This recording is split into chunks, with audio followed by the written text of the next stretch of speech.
नमस्कार मंडळी, श्री स्वामी समर्थ. मी संध्या माझ्या चॅनलमध्ये तुम्हा सर्वांचं खूप खूप मनापासून स्वागत करते. बघा मंडळी, आता 5 ऑगस्टला श्रावण महिन्याला सुरुवात होणार आहे आणि 3 सप्टेंबरला श्रावण महिना संपणार आहे. तर बघा, हा श्रावण महिना हा भगवान शिवशंकरांच्या उपासनेसाठी म्हणून ओळखला जातो.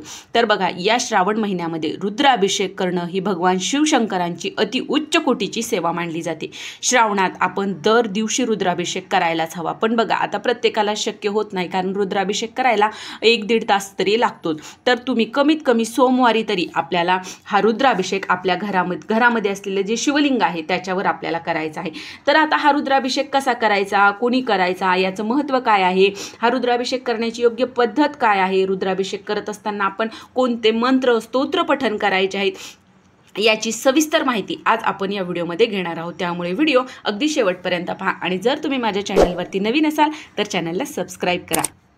तर बघा मंडळी, रुद्राभिषेक ही भगवान शिवांची अति उच्च कोटीची सेवा मानली जाते. ज्या ठिकाणी रुद्राचे पठण होते त्या ठिकाणी ब्रह्मा, विष्णू, महेश हे प्रगट होत असतात. असं आहे या रुद्राभिषेकाचं महत्त्व. तर बघा, रुद्राभिषेकासोबतच काही स्तोत्र आणि मंत्र देखील आपल्याला पठण करायचे असतात आणि हे पठण करत शिवलिंगावर आपण शुद्ध जलाने किंवा पंचामृताने किंवा दुधाने आपण याच्यावर अभिषेक जर केला तर त्याला रुद्राभिषेक असं म्हणतात.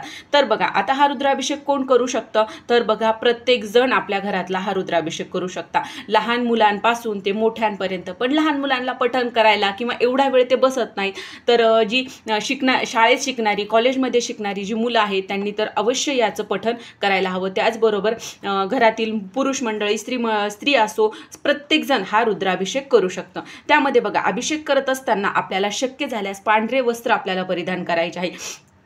पण बघा, नाही शक्य झालं तर शुद्ध वस्त्र परिधान करा, पण चुकूनही काळे वस्त्र घालून आपल्याला रुद्र अध्यायाला बसायचं नाहीये.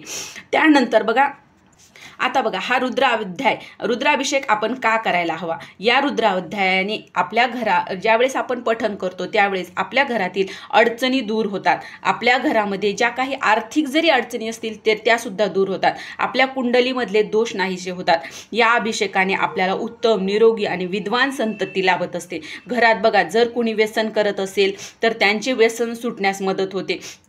आणि बघा, या रुद्राध्यायाच्या प्रभावाने आपली सर्व संकटे नाहीशी होतात. रुद्राभिषेक केल्याने आपल्या घरामध्ये अपघाती किंवा अकाली मृत्यूसुद्धा येत नाही.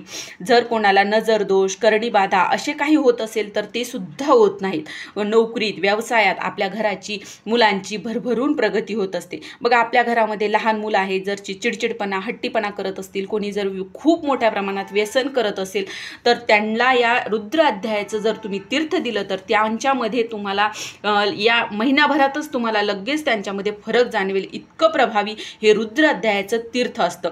आता बघा, त्यामुळे आपल्याला जास्तीत जास्त या श्रावण महिन्यामध्ये आपल्याला रुद्र अध्यायाचं पठण करायचं आहे आणि या रुद्राभिषेक आपल्या घरी करायचा आहे. आता हा कधी करावा, तर बघा, तुम्ही सोमवारी करू शकता किंवा दररोजही करू शकता. पण जर झालं तर सकाळपासून संध्याकाळपर्यंत तुम्ही जेव्हा तुम्हाला वेळ मिळेल तेव्हा तुम्ही हा रुद्र अध्यायाचं पठण, रुद्राभिषेक आपल्या घरी करू शकता. पण शक्य झाल्यास सकाळी ब्रह्ममुहूर्तावर किंवा प्रदोष काळामध्ये जर तुम्हाला शक्य झालं तर अवश्य तुम्ही या प्रदोष काळामध्ये रुद्र अभिषेक आपल्या घरी करायचा आहे.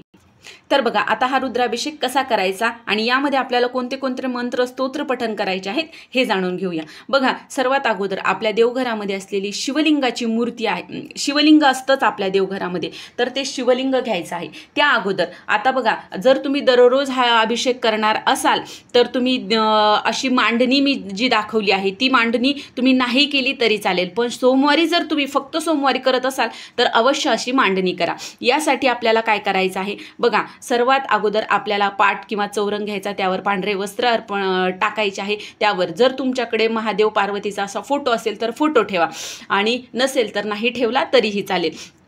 फक्त शिवलिंग ठेवलं तरीही चालेल. तर बघा, सर्वात अगोदर दिवा लावून घ्यायचा, त्यानंतर गणपती पूजन करून घ्यायचं, गणपती बाप्पाला अभिषेक करायचा, गणपती बाप्पाच्या मूर्तीवर अभिषेक करायचा. त्यानंतर मूर्ती जोडपानावर किंवा तांदळावर ठेवून त्याचा पंचोपचारे त्यांची पूजा करायची आहे, नैवेद्य आरती करून घ्यायची आहे.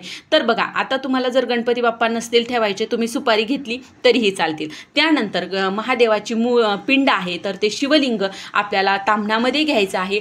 त्या अगोदर त्याखाली पत्र ठेवायचं आहे पालथं, त्यावर शिवलिंग ठेवायचं आणि शिवलिंग ठेवत असताना शिवलिंगाचा जो निमुळता भाग आहे जिथून पाणी खाली गळतं तर तो भाग आपल्याला उत्तरेकडे करायचा आहे. अशा प्रकारे शिवलिंग ठेवायचं आहे आणि त्यानंतर आपल्याला शिवलिंगावर अभिषेक करायचा आहे. तर बघा आता अगोदर आपल्याला पाण्याने करायचा, नंतर पंचामृताने करायचा. पंचामृतामध्ये काय काय असतं, दूध, दही, तूप, साखर आणि मध हे 5 प्रकार एकत्र करून पंचामृत केलं जातं. तर त्याने अभिषेक करायचा. त्यानंतर त्याच्यावर आपल्याला परत पाण्याने, स्वच्छ पाण्याने अभिषेक करायचा आहे आणि त्यानंतर आपल्याला गळती लावून द्यायची आहे.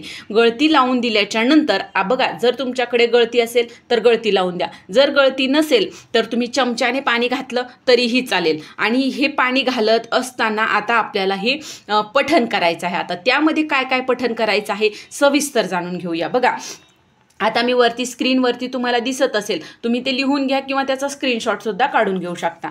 तर बघा सर्वात अगोदर आपल्याला तिकडे पाणी गळती लावून द्यायची आहे आणि त्यानंतर आपल्याला हे इकडे पठण करत राहायचं आहे. त्यामध्ये सर्वात अगोदर गणपती अथर्व शीर्ष आपल्याला 1 वेळेस पठण करायचं आहे. त्यानंतर शिवमहिम्न स्तोत्र 1 वेळेस पठण करायचं आहे. श्रीराम रक्षा स्तोत्र त्यामध्ये आपल्याला 1 ते 9 श्लोकच पहिले आपल्याला पठण करायचे आहेत.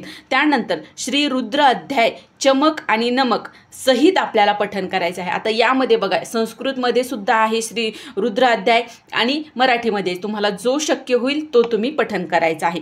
त्यानंतर 1 वेळेस आपल्याला शिवकवच आपल्याला म्हणायचं आहे. त्यानंतर आता मंत्र आपल्याला कुठले म्हणायचे आहे, त्यामध्ये गायत्री मंत्र 11 वेळा पठण करायचं आहे. महामृत्युंजय मंत्र 11 वेळा पठण करायचा आहे. महामृत्युंजय प्रणवयुक्त मंत्र आहे तो आपल्याला 11 वेळेस म्हणायचा आहे. नंतर अमृत संजीवनी मंत्र 11 वेळेस पठण करायचं आहे. संजीवनी मंत्र 11 वेळेस पठण करायचं आहे. त्यानंतर 1 वेळेस कालभैरवाष्टक घ्यायचं आहे.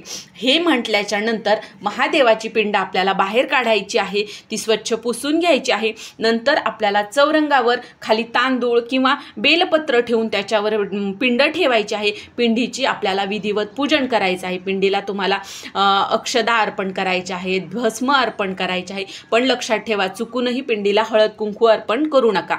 त्यानंतर आपल्याला बेल अर्पण करायचं आहे आणि बेल अर्पण करत असताना आपल्याला शिव अष्टोत्तर नामावली घ्यायची आहे. बघा यामध्ये भगवान शिवशंकरांचे 108 नावं दिलेली आहेत आणि ती 108 बेल घेऊन एक नाव घेऊन एक बेलपत्र शिवलिंगावर आपल्याला अर्पण करायचं आहे. तर अशा प्रकारे आपल्याला शिव अष्टोत्तर नामावली घ्यायची आहे. त्यानंतर भगवान शिवशंकरांना आवडणारी फुलं अर्पण करायची आहेत. आणि बघा हे झाल्याच्या नंतर आपल्याला भगवान शिवशंकरांना नैवेद्य दाखवायचा आहे. नैवेद्यामध्ये तुम्ही फळाचा नैवेद्य दाखवू शकता किंवा तुम्हाला जो शक्य होईल तो नैवेद्य आपल्याला इथे दाखवायचा आहे. त्यानंतर भगवान शिवशंकरांची आपल्याला आरती करायची आहे. तर अगोदर गणपती बाप्पाची आरती करा, नंतर शंकराची आणि नंतर पार्वती मातेची आपल्याला आरती करायची आहे. आणि हे करायच्या अगोदरच आपल्याला पार्वती मातेचं देखील पूजन करायचं आहे आणि पार्वती मातेला हळद कुंकू अक्षदा धूप दीप दाखवायचा आहे आणि त्यांची आपल्याला ओटी भरायची आहे. आणि ओटी भरल्याच्या नंतर आपल्याला त्यांना 16 शृंगारही अर्पण करायचे आहेत. ज्या वेळेस तुम्ही 16 शृंगार पार्वती मातेला सोमवारी अर्पण करता तर तुमचं सौभाग्यही अखंड राहत असतं. त्यामुळे आपल्याला अवश्य या दिवशी 16 शृंगार आपल्याला पार्वती मातेला अर्पण करायचे आहेत. आणि भगवान शिवशंकरांना विडा देखील आपल्याला ठेवायचा आहे. विड्यामध्ये 2 जोड विड्याची पानं ठेवायची, ज्याला खाऊची पानं सुद्धा म्हणतात, तर ती ठेवायची. थोड्या अक्षदा टाकायच्या. त्यामध्ये आपल्याला खारीक, वाटी, सुपारी आणि बदाम आणि 1 रुपयाचं नाणं आपल्याला त्यावर ठेवायचं आहे. असा विडा अर्पण करायचा आहे. त्याच्यावर पाणी फिरवायचं आहे आणि नंतर आरती करायची आहे. आणि अशा प्रकारे आपल्याला भगवान शिवशंकरांचा रुद्र अभिषेक आपल्या घरी पठण करायचा आहे. बघा अति उच्च कोटीची भगवान शिवशंकरांची ही सेवा आहे. जर तुम्ही ही सेवा केली तर तुमच्या आयुष्यामध्ये कशाचीच कमतरता भासणार नाही. सर्व सुख समृद्धी आपल्या घरामध्ये नांदणार आहे. अशी ही रुद्राभिषेकाची सेवा आहे जी श्रावणामध्ये जर शक्य झालं तर दर सोमवारी तुम्ही करा किंवा जर शक्य झालं तर दररोजही करू शकता. तर ही छोटीशी माहिती होती जी मला तुमच्यापर्यंत पोहोचवायची होती. जर तुम्हाला हा व्हिडिओ आवडला असेल तर व्हिडिओला लाईक करा, जास्तीत जास्त लोकांपर्यंत हा व्हिडिओ शेअर करा, ही माहिती त्यांनाही कळू देत आणि आपल्या चॅनलला सबस्क्राईब करा. श्री स्वामी समर्थ.